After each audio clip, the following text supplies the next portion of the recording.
Welcome to the Star Wars Battlefront II review.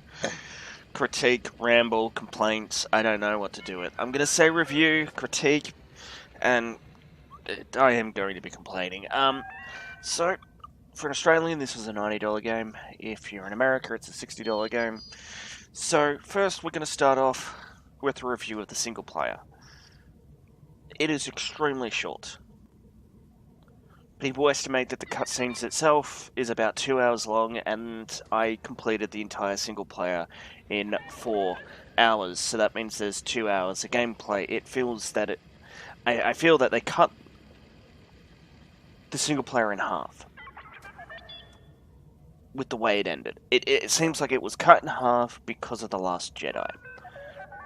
Because I think it's going to connect up to that point. Which I'm okay with. The story was interesting. The game mechanics was fine. The AI was too easy. I only did it on soldier difficulty, which is medium. I didn't go to hard, and the maps are very linear. You are locked into walking specific paths to achieve your goals, so it's very focused. Though I do feel that they did lie or mislead people into thinking that it was going to be a pure Imperial storyline. Spoilers, it's not. It's the typical tropes that you have in Star Wars, especially with what happened in The Force Awakens. I have an epiphany. I do not want to work for the bad guys anymore. I want to join the other side type thing, which I felt has taken away from the excitement of we are finally going to experience the full-on viewpoint storyline from the other side. And we don't get that experience. Now, I did notice freezing in the actual during the cutscenes, mostly in transition phases. When it was transitioning to the cutscene or transitioning out of the cutscene, it would lock up for a little bit. So the audio and all that was a little bit out of sync for those periods of time because their faces would be not moving and then suddenly they'd be moving and it would be matching up with the dialogue that you missed, essentially. You don't miss dialogue, it just plays, you just miss the animations. So let's move on to the multiplayer. Let's start off with Arcade. Arcade, the offline nature of the game, which if you want to earn credits through it, you only can do 5 a day. Now that means I do not know when their daily time is reset. I think it's around 7 PM for me, or maybe around 6 PM for me, which is weird because it's not normally it's not even like midnight America. It's a little bit after. Yeah, so you only can do 5. So there's 8 on each side, 24 in total with different stars, and each things have different abilities. So on the dark side, you get to play as Maul, Vader, Palpatine, different troopers, different people, and so on. And then the light side is, as you expect, Luke, Leia, Han, Lando, Rey, Chewbacca. And I can't see any of the other ones, but I'm hoping Lando is in there because he is one of the heroes that you can get. You have to buy some of the heroes, which I think is annoying. Like, Luke and Darth Vader are the most expensive. They are 15,000 credits each. Originally, they were at 60,000, and according to the Battlefront 2 subreddit, or not the Battlefront 2 subreddit, the Battlefront subreddit for Star Wars, it would take 40 hours to complete. Now, that was after all of these are maxed. Once you got rid of all of the milestones, it would take 40 hours if you chose to focus on buying heroes at that point. Now, I feel like it's more beneficial to focus on them early than later than anything, because I don't care about the star cards. I personally, after have been playing it, I find the matches are a lot more interesting when you're versing people that have 0 star cards. Because the star cards are very overpowered. Just the matches where I encounter people with the epic tier, the fully upgraded star cards, against people who do not have any star cards or have one star card, that's it. It is extremely, you're at an extreme disadvantage, especially with the grenades. The grenades are so overpowered at the moment. I think they need to be, like, a grenade kills you one hit. Fine with that. But if you have a shield, it still destroys your shield and yourself at the same time. They're really powerful. And everyone's using them. So, there's that. Though the one thing I do like is that to get the new weapons for, say, the assault class, to get new weapons, you have to play the game. You have to achieve something. You have to get kills. Which I like that fact. They're not in where you get your star cards, which I'll show you now. The star cards are in crates, which are randomized, which can be purchased either through credits or crystals. Now, at the moment, crystals are disabled because of the controversy surrounding the pay-to-win side of the game. Before they disabled these on the 17th, for the people who played the Origin Early Access, or they got the Super Trooper Deluxe Edition, which allowed them access to the full game 3 days before everyone else who pre-ordered it, and anyone who buys it on release date, you could buy crystals for real-life money, ranging from $10 to $120, I believe, here in Australia, from what I saw, the quick glimpses I saw of it. So, Trooper crates give you 1 to 2 Trooper cards with 1 additional and crafting parts. So you're always guaranteed crafting parts, but from what I can tell, you have the only way. Now, the annoying thing is, the other items could be... It says weapons, but I believe they removed them. So that shouldn't be a thing, it should be weapon upgrades, I believe. Emotes, victory poses, which I think are cosmetics, they should be in their own section. The cosmetics side of things, there's so many of them for each of the people. You have 4 different poses and 3 or 4 different emotes that you can have for each character. So that... let's just check that. Let's look at the vehicles. I don't know if they have emotes. They don't. Okay. What about the bike? Speedster. Yeah, they don't have emotes. So none of the vehicles have emotes, which is lowers the category, but if we take a look over here, we get 4 emotes, and we get victory poses. And they're found in any of the chests, which takes away from trying to do it. What I think they should have done is separate the Trooper crate into, have 4 more Trooper crates, 1 for the Officer, Assault, Heavy, and Specialist, so you can specialize your crates. And then you have the Trooper crate, which is the overall one, which should cost the equivalent of all 4 of the individual crates and contain 1 to 4 Trooper cards with 1 additional and crafting parts. So you can either go for a mixed bag with a higher amount, but it costs a lot, but you're getting the same amount with a little bit of bonuses. But with that and that side of thing, the Trooper crate, you can get 4 Assault or 4 Officer things instead of specialization. And you could actually say the specialization guarantees you 1 of that class plus 1 Trooper card plus the other item and crafting parts. That's another option you could go for. Now, if you get duplicate cards, you get credits, which goes against what they said at the end of the beta, which pretty much stated that all duplicates would give you crafting parts, but they don't, they give you credits. And they only give you 200 credits. So if you got a Trooper crate and you got 3 duplicates, you only get 600 of the 4,000 back. Now, I'm fine with not getting the full amount back. People were demanding that they get the money back if you get duplicates, which I think is no. Maybe what it should do is 1,000 per crate, 1,000 per card. Maybe. No, you can't do that because that ruins the balance of the other crates. Because this one is 2,200, and this one's 2,400. Oh, this is trying to figure out ways they could do about it. So even if it was 400, so you get 3 cards or 3 duplicates. So if it was 400 each card, that is a total of 1,200 return. That pretty much is half a hero crate and half a starfighter crate, and a little bit under half for a trooper crate, which I think is reasonable. If it was doubled, it would make sense.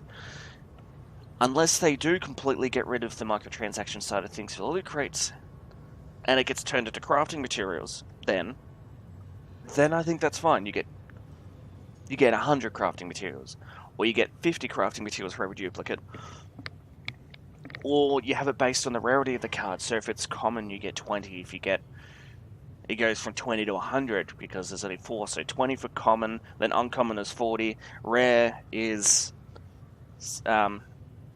60, then 80. That doesn't work. 25 credits each. That's the better divisible. So if you get no, you can't get epic, so it only goes up to rare. So yeah, you could just go 25 for each rarity, and you can get up to a maximum of 75, which I think works if you get a duplicate rare.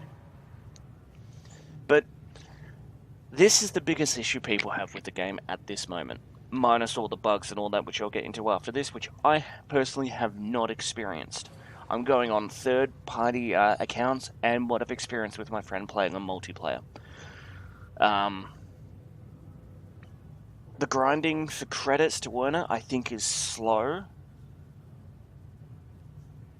But I do feel there is a massive disconnect from when you're not performing well and if you're performing well. If you don't do anything really well, if you don't do well, you're going to get between 100 to 200 credits max.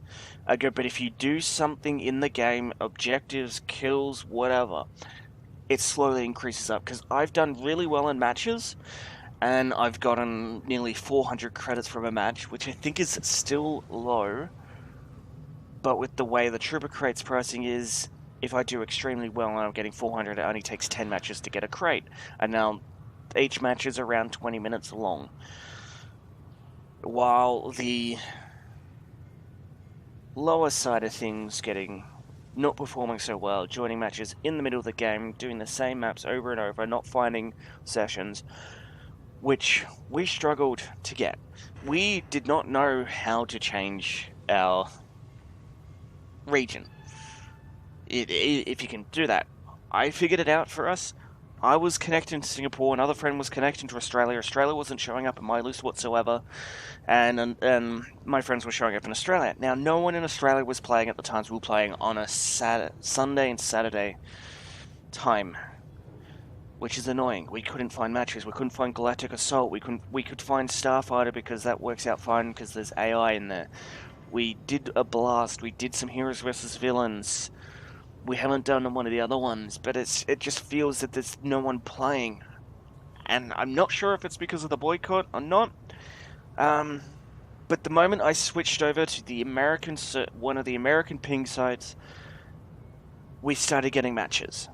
We started to be able to play long matches, except for one of my friends. And this is where we get into the bugs. Now, me and the friend that isn't having any issues are running AMD computers. Full AMD hardware. Mainly the graphics card. Our graphics cards are AMD. Now, the friend who has NVIDIA is crashing constantly. He cannot succeed in a match. His game freezes every 5 minutes and crashes. And he doesn't have those crashes anywhere else. Sometimes it's a blue screen, sometimes it's not. We believe that it's Battlefront 2 is accessing memory wrong. They're finding an area where they do not have access, because that's the blue screen error that he's getting. Now, we're developers. He's a software developer, so my friends are. I tried, failed, and gone into YouTube. But we have knowledge. We understand these things. We know error reports. We know these things. We read them. And yeah, so it's accessing memory that it does not have access to. And this is the only game that he has on his gaming PC that does this. And Battlefront 2 is the only one causing it. He's never experienced these blue screen errors in any of his other games that he's played. And the constant crashing in the game, if it doesn't blue screen, it crashes. He gets more crashes than he gets blue screens, but they're pretty much nearly on par. Now, people experiencing glitches with the game itself, either assets not loading in, like the spaceship, so you're hovering, you're a guy on an invisible ship with 2 thrusters, which is hilarious. You get stuck and you start floating up and you die because you're out of the zone.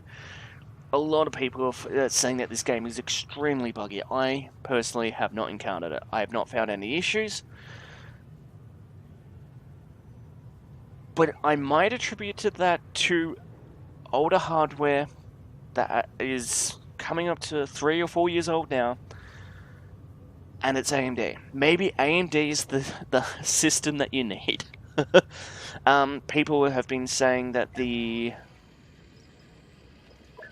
DirectX 12 is buggy, and they even state here that it is not fully supported. Borderless is actually not true borderless. Your mouse is locked to the screen if you're in a match, so you cannot click out. I've got everything set on automatic. I'm satisfied with the settings that I have. I haven't had any issues. The chroma keys work. I am colorblind. I can't pronounce it, but I'm red-green colorblind. But I don't have the need to use it. So that's the color. At least they cater to that. Overall game mechanics are fine for the game. It's very fun, minus the bugs, the issues that are with the game. I think it's an okay game to play if you already have it. I don't recommend for people to get it now. Maybe if they added more single-player content to the campaign, it might be more worth it in that side. The game does not give you back the... if for every $10, if it can give you an hour gameplay. So, if the single player has given me essentially 4 hours of gameplay, so that means it's paid off $40 of it is paid off. That's how I normally work around with my games. If I can get the $10 is equals an hour, so I have to get to 90. I have to get to $90 because of Australia. So I have to get 9 hours of gameplay out of this game. I will probably get it because the multiplayer is fun. It's a bit overpowered. It's a bit clunky, but the game is pretty. It is so pretty. The controls make it interesting and fun. You're not struggling to reach things except for maybe G, which I rebound to C. G is your interactive key. But the game doesn't feel like you're reaching. It's fun to play. It's fast paced ish. In some of the game modes, the most fun I've had in the game is actually in the Starfighter Assault and the Heroes vs Villains. Galactic Assault is a mess. I've rarely played it. The maps are confusing because I haven't played it, and we're getting matchmaked with really good people. But I would, if you're looking to get the game, if you have any interest in all, wait until the final decision if the loot crates are going to stay. If the pay to win side comes back, wait until they say that the in-game paid currency is for cosmetics only. Wait until that moment. Hold off, because the single player, if you're coming into Battlefront 2 for the single player, or at least to experience the unknown story that is canon, watch it on YouTube. Even though you're experiencing it yourself, you're sitting there, it's enticing, it's interesting, the storyline, to be a part of it, playing a character within the storyline. I don't think the price tag of the game is worth it. Especially with the state of the online play. The progression is very slow, even with career. If they untie everything from loot boxes, the game would be so much better. It means the longer you play, the more things you unlock, essentially the better you will be. If they made it so that you could buy, say, use your credits to buy crafting parts packages. So if you could buy, say, spend 1,000 to get an epic card, like equivalent amount for a thing, or different types of bundles, so you can purchase your star cards because you can craft them, but the rate of getting crafting parts is slow. So you cannot counter it, because that's the alternative way of getting crates, is to get crafting parts, and that's the only other way from getting that is to open up loot boxes. Or doing the career stuff, which isn't that interesting. Like, it's like, they're goals. These are your achievements. And you get rewards for those achievements. But that's about it. There's nothing else intriguing. It's tedious. If my review ended at 10 minutes, I would have done an arcade match, but we're at the 20-minute mark. I think I've said everything I wanted. So, we're going to end this review here. So, I do believe the game has potential. It would be a 9 out of 10 or a 10 out of 10 if the loot box system was not in the game, if all the bugs weren't in the game, if the single player wasn't 4 hours long and felt like it was cut in two, that it ended too early, that there was more to it. If they stuck to their promises that they stated at the end of the beta about certain aspects of the game, if the matchmaking was better, if the online multiplayer way of getting actual into matches, I like the fact that if you get decimated by a guy, that guy's not going to be in next match. He moves on with people who are on his skill level. But you have to play against them to get rid of them. Anyway, let me know what you guys think about Star Wars Battlefront, the controversies around it. If you want to see where they are, go to the Star Wars Battlefront subreddit. Not the Battlefront 2 or anything. It's the Star Wars Battlefront subreddit. Yeah, do hit the subscribe button. If you do want to see Star Wars Battlefront content, I'm not going to personally have it on my channel. I do not want to advertise it. If you do want to see it, go to other people's channels, possibly look it up, find a streamer that you like or a YouTuber that you like that's playing it. I don't feel that the game is worth the full price tag that it is at this stage of the game. If things change, if more content is released in the single player, if the bugs are fixed, if they make the changes that I hope they make, I'll let you guys know. I'll do an updated review, but at this stage, all we have is hope. Anyway, thank you guys for watching, and I'll see you next time.